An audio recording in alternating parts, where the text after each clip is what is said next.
हरि ओम गुरुर्ब्रह्मा गुरुर्विष्णु गुरुर्देवो महेश्वरा गुरुर्साक्षात् परब्रह्म तस्मै श्री परम सद्गुरुवे नमः। परम सद्गुरुवे नमः। परम सद्गुरुवे नमः।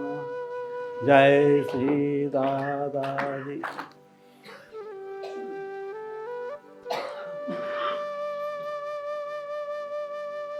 हमारे सनातन धर्म के अंदर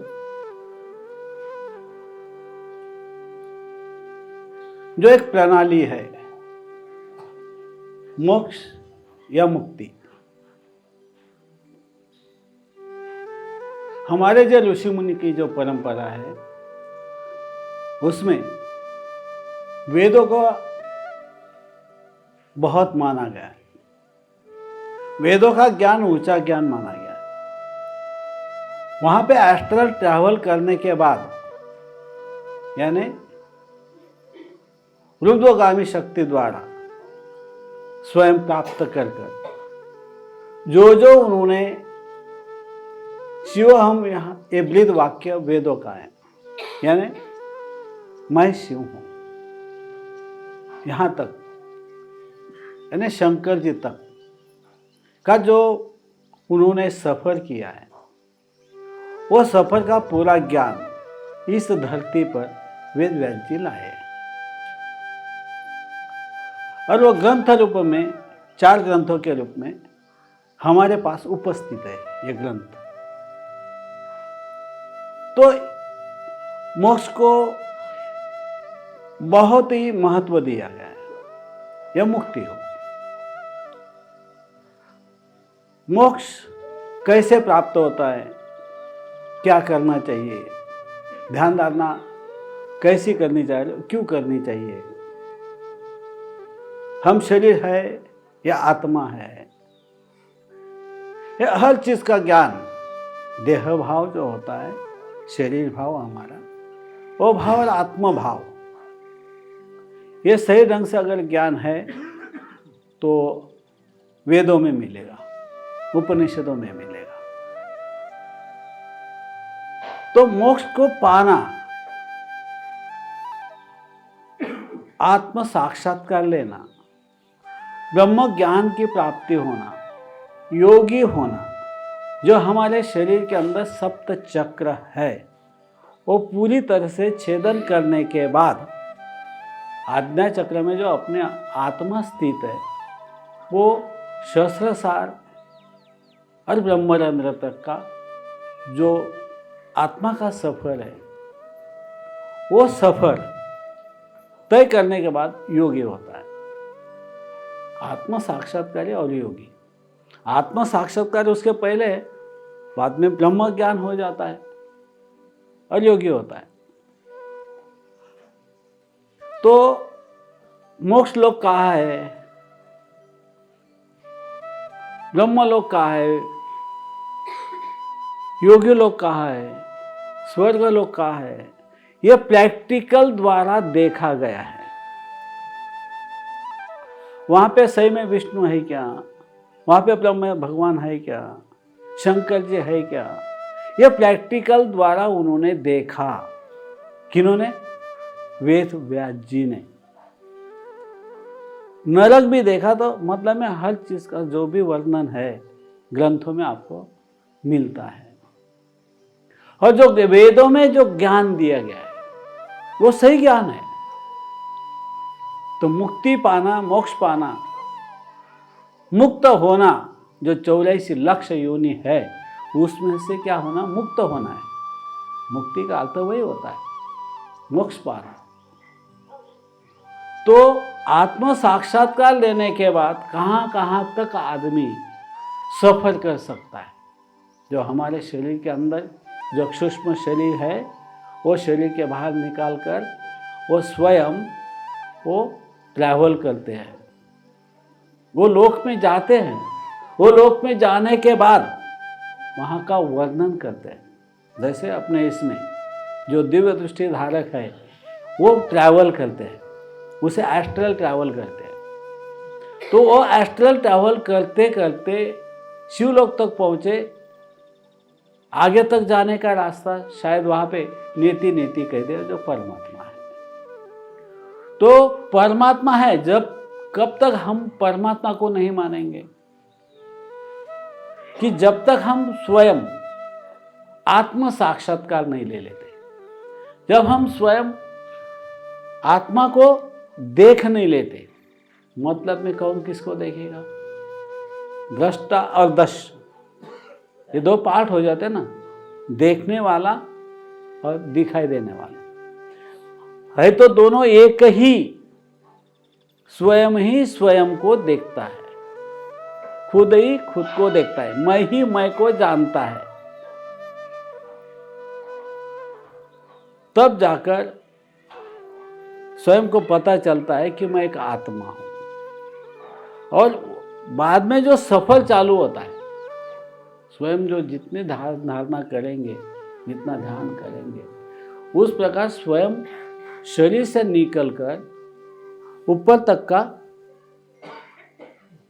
जो ट्रैवल है वो करेंगे, सफर करेंगे। और सफर करते करते उसके ऊपर कौन सा लोक है, शिवलोक के ऊपर कौन सा लोक है, उसके ऊपर कौन सा लोक है। वैसे देखा है, गुरु मंत्र हमने अभी पढ़ा, बोले सब बराबर है। तो गुरु मंत्र क्या बोलता है? गुरुर ब्रह्मा गुरुर विष्णु गुरुर देवो महेश्वरा गुरुर साक्षात पर ब्रह्म तस्मै श्री गुरुवे नमः। इसका मतलब क्या हुआ? वो गुरु जो है, ब्रह्मा विष्णु महेश, इनके ऊपर भी जिसका अधिकार है, समझ में आता है, तो उसे गुरु का है। इसका मतलब यही हुआ, तीनों भगवान उनका मानते हैं, वो गुरु है। और वो जो गुरु है, वो गुरु लोग कहाँ है? ये उसके ऊपर सदगुरु लोग है, वो कहाँ है? सब देवी देवता का एक ही जगह है क्या? नहीं, एक पार्ट आ जाता है स्वर्ग का, वो देवी देवता अलग है। इसमें जो लोग, इसके ऊपर के जो लोग हैं, उसके देवी देवता अलग है, उनका स्थान ऊंचाई तक है।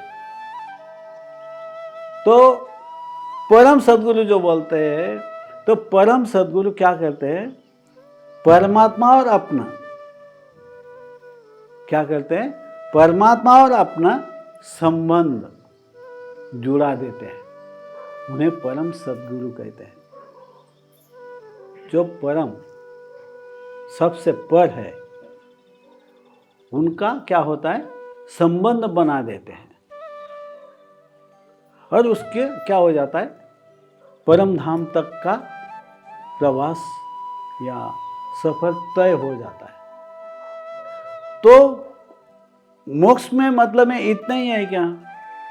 मोक्ष मिल गया है, मुक्ति हो गई, मुक्ति हो जाती है क्या? ये सब जो भी प्राप्त करना है तो तपोबल से, जितना जैसा तप वैसा उसका जो सफर है, वहां तक का सफर होता है। तप महत्व का है। तप यानी एनर्जी,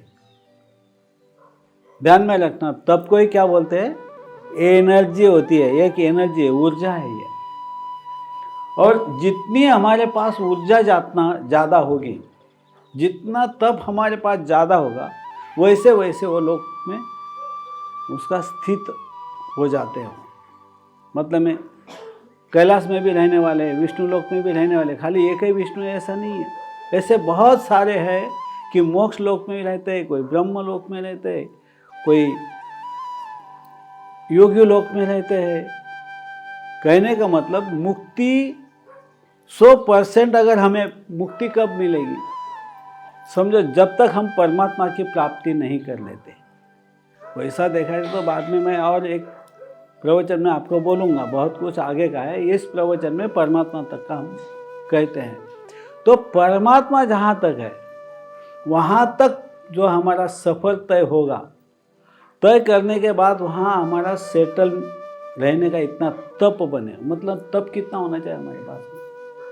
बहुत होना चाहिए, अमर्याद होना चाहिए। इतना तप मिलेगा तो आगे का सफर हमारा तय होता है। तो कहने का मेरा मतलब यही है कि स्वयं को समझ लेना है पहले, उसको देह भाव से निकलकर आत्म भाव में स्थित होने के बाद मुक्ति, यानी मैं एक आत्मा हूँ, मैं एक एनर्जी हूँ, चेतन एनर्जी हूँ। 84 लक्ष योनि जो हम बोलते हैं वो तो चेतन है, समझ में आता है।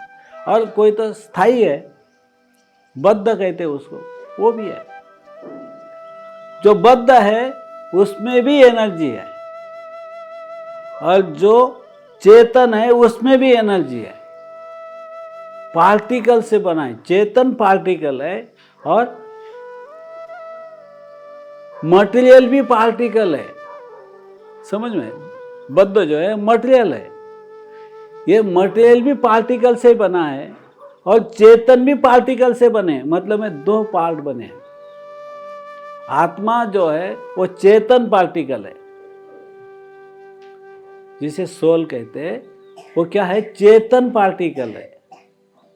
और बद्ध जिसे कहा जाता है वो चेतन पार्टिकल नहीं, उसे बद्ध स्थायी कहा जाता है, मटेरियल कहा जाता है।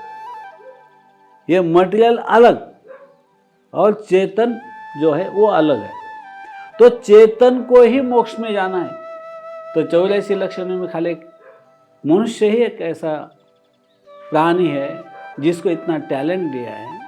वो टैलेंट के हिसाब से कोई निर्गुण निराकार पद्धति से जाएगा और कोई अद्वैतवाद जिसे कहते हैं, द्वैत यानी मूर्ति कुछ भी भगवान से, उस तरफ से भी जाने का रास्ता है।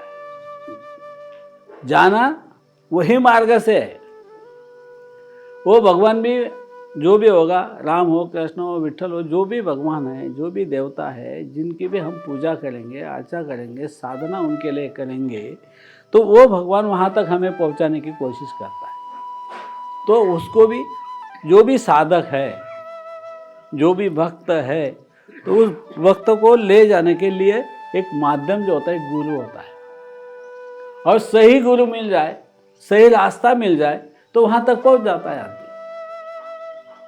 लेकिन साधना द्वारा जो जाता है, ध्यान योग साधना जो करता है, जो आत्मा को महत्व देता है, निर्गुण निराकार को महत्व देता है, अद्वैत को महत्व देता है, तो वो साधना जो मार्ग है उसमें से ये होता है कि उसका जो शरीर होता है, देखो ऋषि मुनियों ने साधना की है, साधना द्वारा ही उन्होंने सफर वहाँ तक, जहाँ तक उन्होंने सफर किया है वहाँ तक वो पहुँचे। समझ में आया क्या? तो वहाँ तक पहुँचे। और बाकी जो है, जिनका सफर हुआ नहीं हुआ, लेकिन मोक्ष तक का उनको तप मिल गया, अर्जित कर लिया उन्होंने। क्योंकि पहले ऋषि मुनि यज्ञ याग करते थे, तो उनसे भी उनको तप मिलता था। तो उस तप से वो सीधा मोक्ष की ओर बढ़ जाते थे। वो है द्वैतवाद।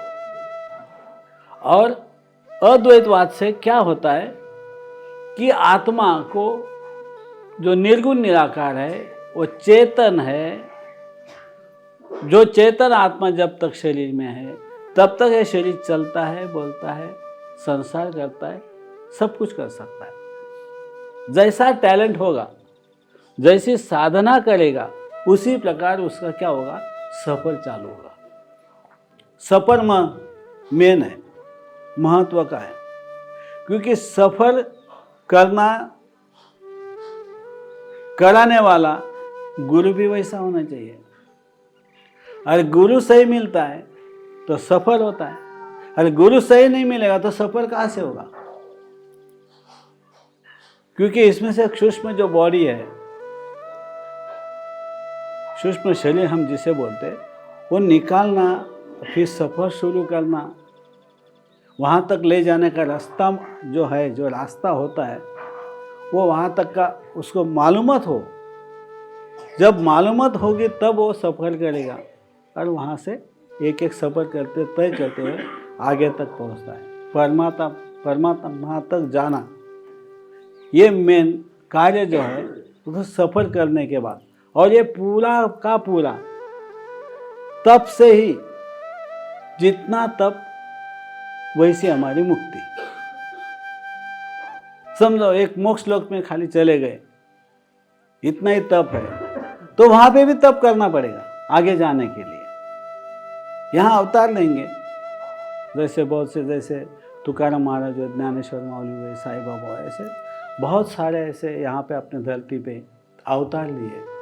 तो इस तरह से अवतार लेके कुछ करके, मतलब में साधना करने के बाद, जो ज्ञान प्राप्त करने के बाद फिर से वो सफर करेंगे, ज़्यादा तप कमाएंगे और ऊपर जाएंगे। और ऊपर भी तो तप करना पड़ता है, और जो कार्य होगा विश्व का वो भी करना पड़ता है। तो इस प्रकार से आगे पहुंचता है आदमी। और सफर, जो अपना जो सफर है, हम परम सद्गुरु क्यों बोलते हैं? इसके पीछे क्या कारण है? परम सद्गुरु हमको परमात्मा का दर्शन करा जाता है। ये विश्व का मालिक कौन है? वो निर्गुण निराकार परम पिता परमात्मा।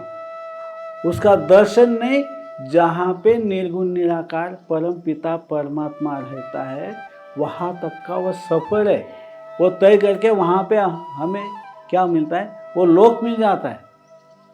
परम धाम हम जिसे बोलते हैं, जहाँ परमात्मा रहता है, वो धाम हमें मिल जाता है, निर्गुण निराकार परम पिता परमात्मा का। तो मोक्ष तो पाना, योगी होना, और फिर बाद में तप इकट्ठा करते हुए आगे का जो ट्रैवल है, जो हमारा सफ़र है, वो सफ़र सही ढंग से वहाँ तक होना। तो शिवलोक तक का तो सफ़र तय बहुत कर जाते हैं, उसका आगे का भी सफ़र करने वाले कुछ कम है, ऐसा नहीं है,